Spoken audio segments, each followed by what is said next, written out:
Uh, Good morning, ladies and gentlemen. Your Excellencies, Minister from Afghanistan, Minister from Indonesia, distinguished delegates, guests, and the many NGOs that are gathered here today. First and foremost, let me welcome you to the United Nations and to the United Nations Conference Center.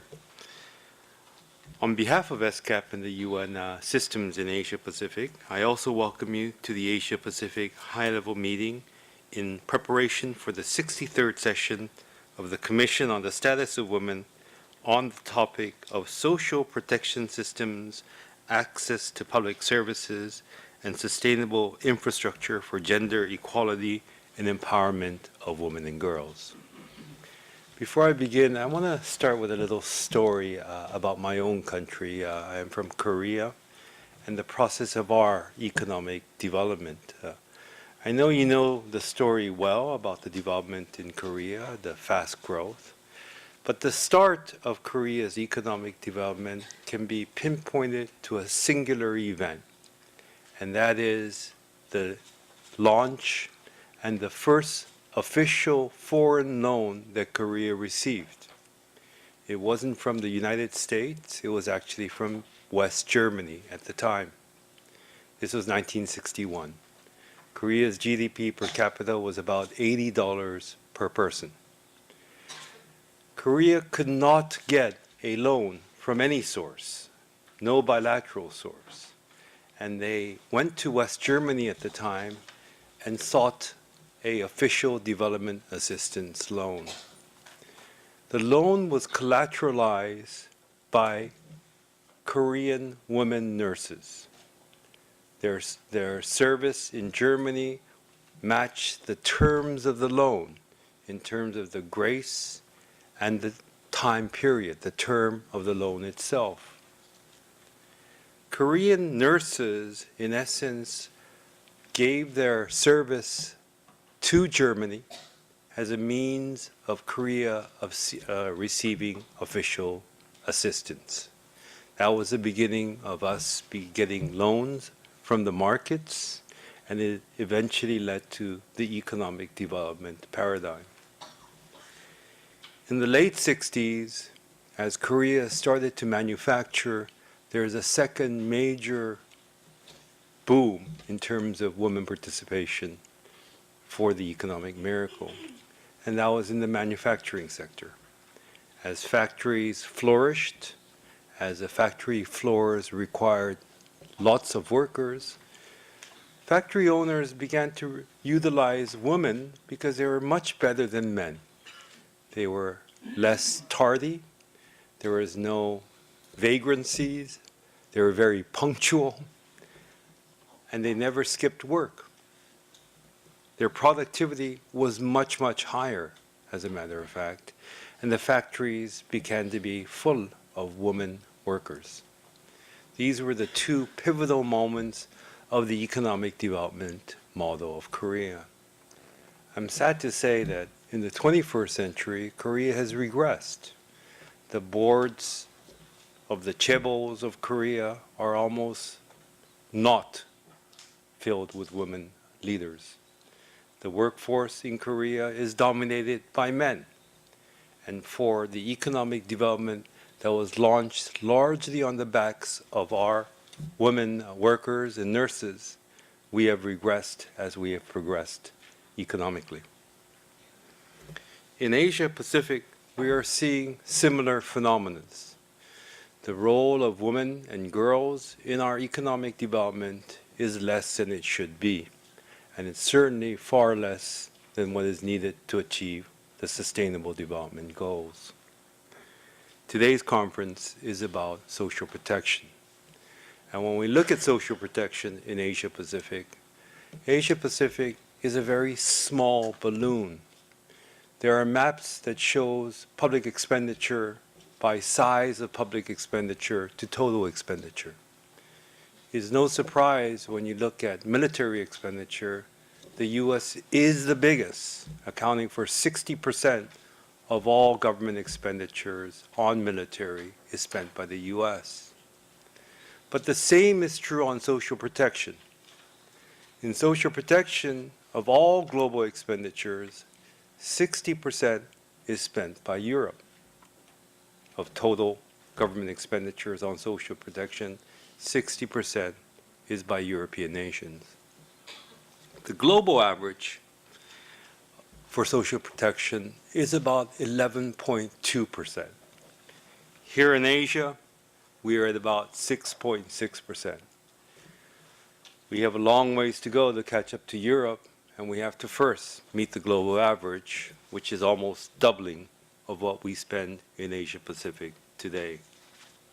So the first clear message is that in Asia Pacific, we need to spend much more on social protection.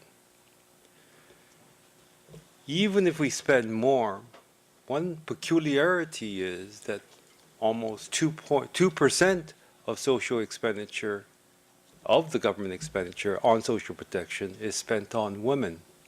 2.6% is spent on men. More than 1/3 is spent more on men than it is on women. So even as we spend more on social protection, we need to start spending to make it much more equitable in terms of our spending. There's also a need to make sure that the spending, this gender-based budgeting, reflects the life cycle of women in terms of their workplace participation, and also caters to the informal markets, on informal employment. For example, basic maternity leave is a concept that is very rare in Asia, and only 3 out of 10 workers, female workers, receive proper maternity leave. This affects their productivity. It also affects their health and the health of their child. Many having to return to work too soon, many staying far too late into their pregnancies in their jobs.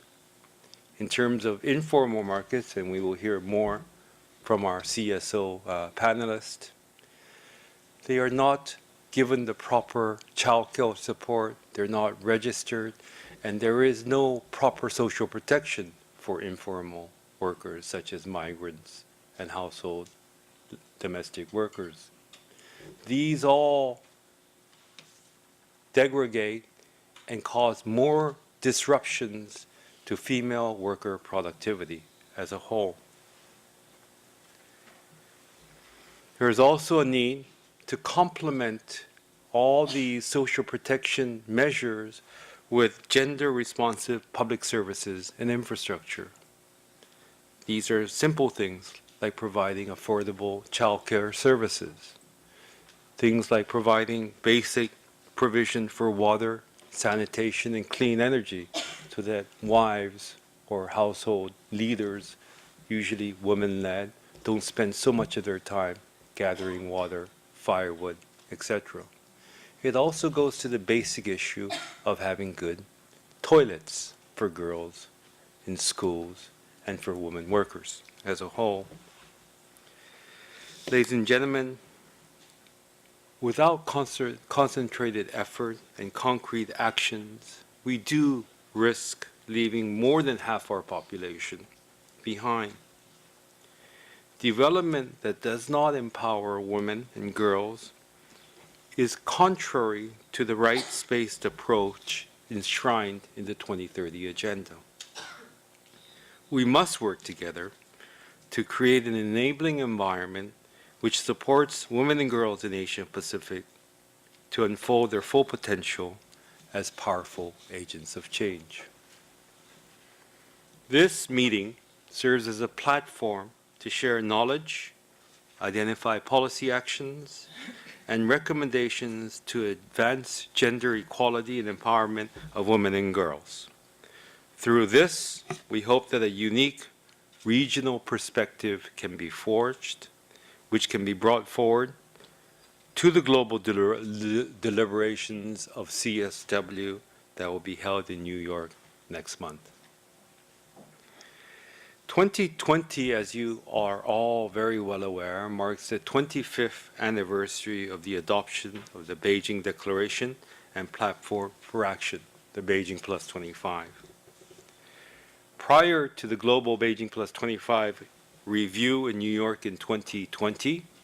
UNESCAP will convene a high-level Asia-Pacific intergovernmental meeting in November of this year, together with UN Women and the UN Thematic Working Group on Women's Empowerment and Gender Equality.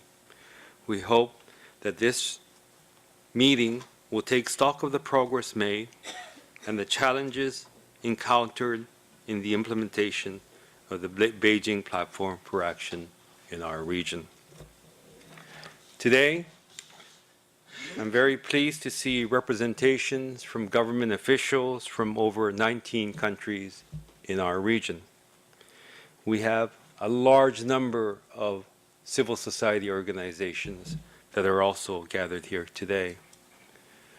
This gathering has been organized by UN Women and jointly with UNFPA, UNDP, FAO, and ILO. And UNESCAP, we are very proud to be a partner in this process.